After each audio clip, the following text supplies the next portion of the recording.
And on this channel, we talk about different businesses and different strategies. And I say plans because everybody doesn't understand the word strategy.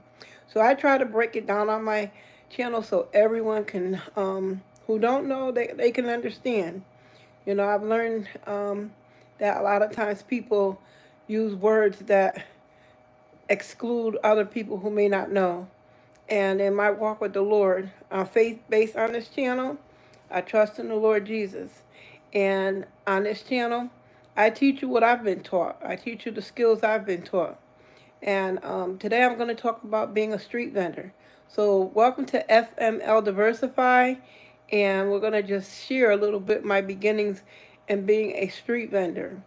I was a street vendor on the streets of New Haven, Connecticut for almost almost 20 years or so.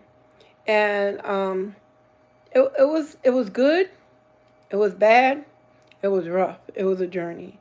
Yet, I was called under the ministry where I was in, called What God Tap Ministries. My pastor since went home to be with the Lord. And the Lord had given for us, everyone under her ministry at that time, a name.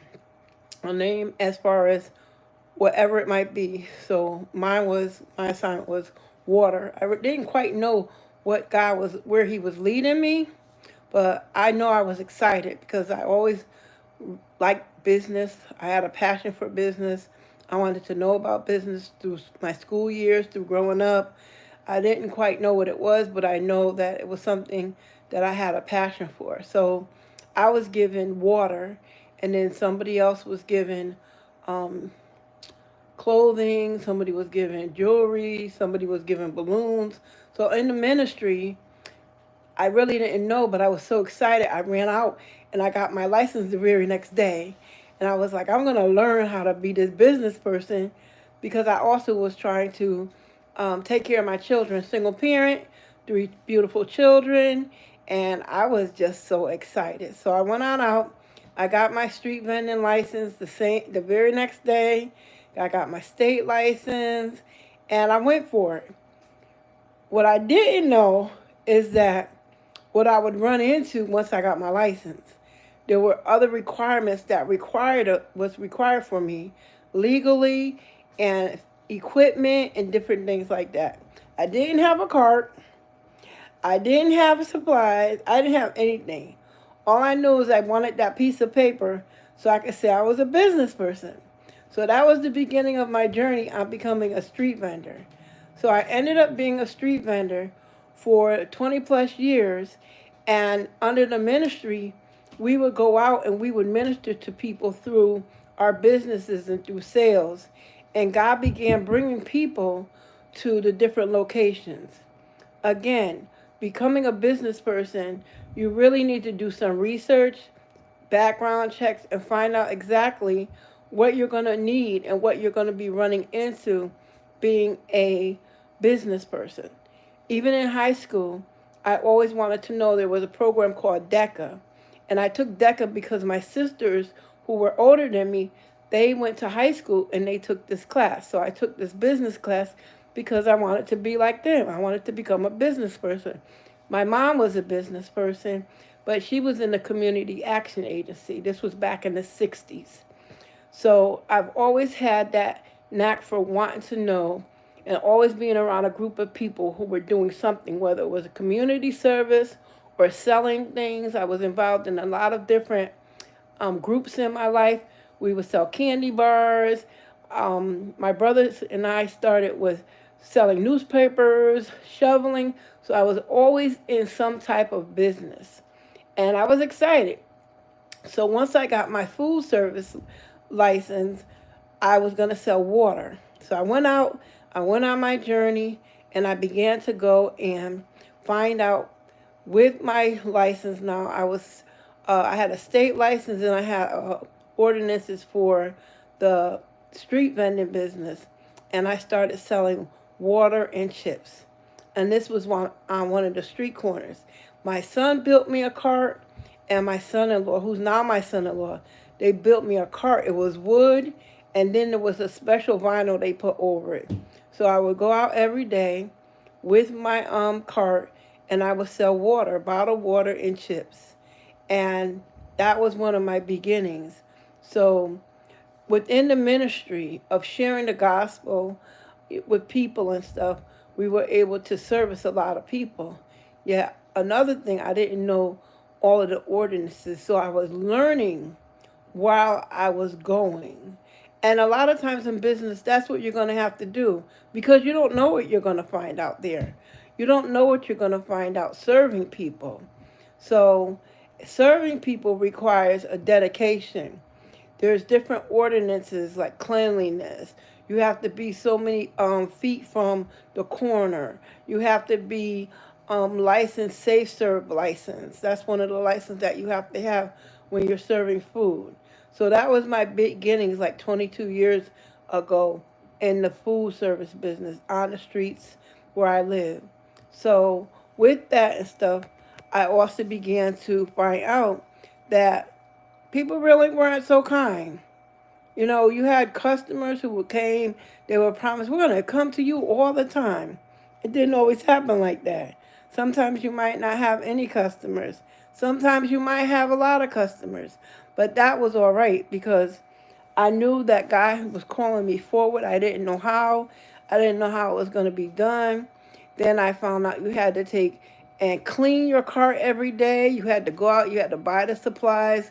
There's things that's required in any kind of business that it's going to be you. You're going to be that one who goes out and buys the supplies. You're going to have to be able to clean up things.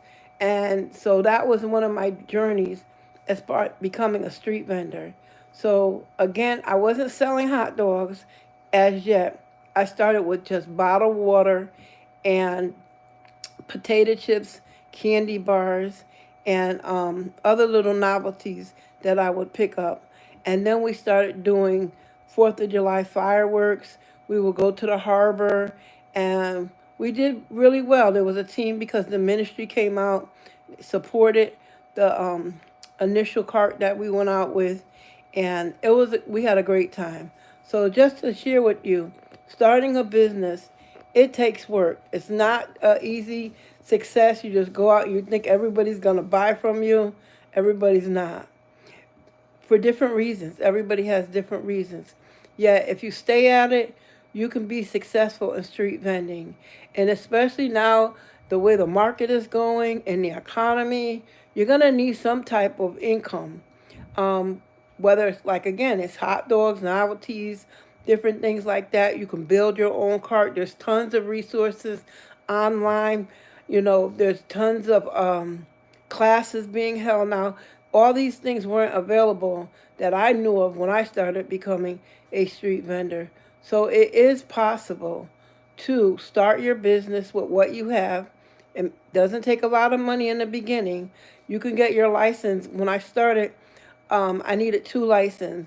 So there was a license you needed for the general, just being a street vendor. That was for a permit. That was $200. And that was the highest level for the state of Connecticut. Because what I did with becoming a vendor, I believe the Lord led me to go to the law library at the courthouse, and I researched how to take and become a street vendor. And then I went ahead and I began to look into what in the ordinances of the law of the town I lived in. I looked up the ordinances just to make sure that I was in compliance for business, and I found out a lot there.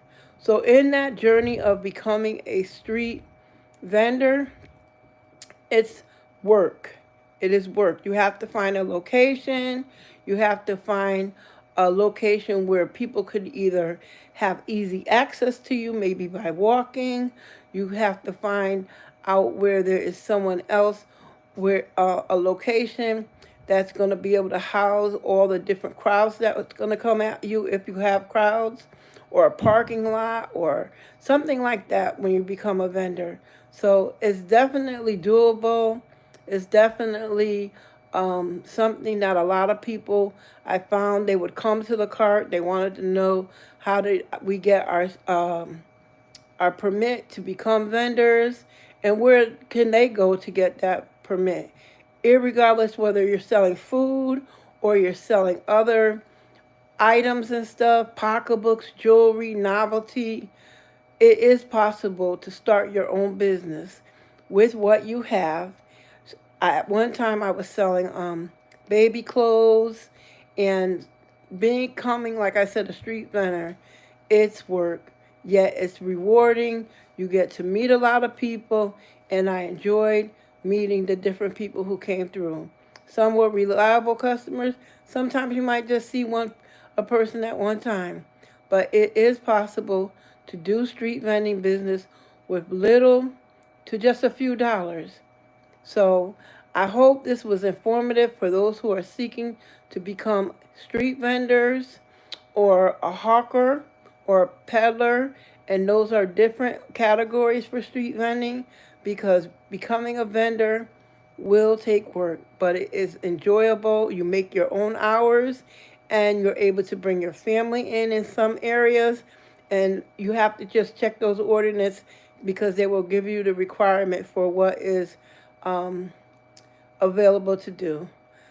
So thank you. Come back and check in with FML Diversified. I'll be bringing you more tips on becoming a vendor, and also starting a cottage home business. You can do baking from home. So come back and visit again. This is Fern from FML Diversified.